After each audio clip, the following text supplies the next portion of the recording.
يا أيها الذين آمنوا إن تنصروا الله ينصركم ويثبت أقدامكم. Ya, yang pertama Ibu Ros yang ada di Kalimantan Timur, tentu bagi seorang wanita ketika dia setelah selesai haidnya atau ketika setelah selesai berhubungan badan dengan suaminya, tentu ada satu hal yang diwajibkan kepadanya adalah mandi haid atau mandi junub, ya. Tentu mandi bagi seorang wanita ini adalah wajib, tentu juga bagi laki-laki ketika dia junub, mengalami junub, ya. Maka hukumnya bukan sunnah, Bu, tapi hukumnya adalah wajib. Nah, itu pertama. Yang kedua, bagaimana niatnya Pak Ustadz? Niat itu adalah an-niyatu mahalluhal qalb. Niat itu adalah tempatnya di hati, tidak diucapkan.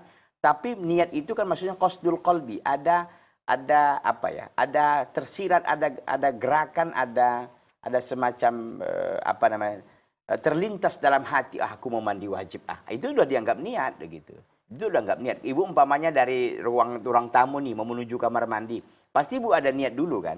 Artinya kita melakukannya kan karena sengaja begitu. Artinya ada dalam hati kita berbicara bahwa aku ingin mandi, dan itu yang kita sebut dengan niat, ingin mandi wajib begitu kan. Dan hukumnya kita katakan tadi bukan sunnah, Bu, tapi dia adalah mandi wajib hukumnya.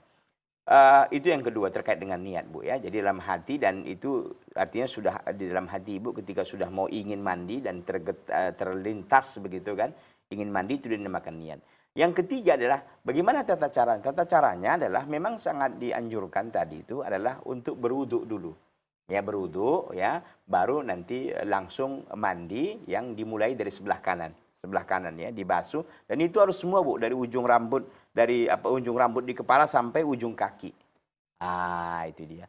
Kalau memang tidak mau sunnah, nggak mau mengikuti, yang penting bagaimana Ustaz? Yang penting cukup, yang penting sudah dianggap sah begitu, mandi semuanya seperti mandi kita biasa, tapi usahakan semuanya air mengenai tubuh kita. Tidak seperti mandi, mungkin kalau kita mandi bisa jadi separuh tubuh dan segala macam kan. Kalau sudah mandi wajib, itu semua kita wajib membasahi seluruh tubuh kita dari ujung kaki sampai ujung rambut. Demikian. Baik. Wallahu ta'ala. Terima kasih.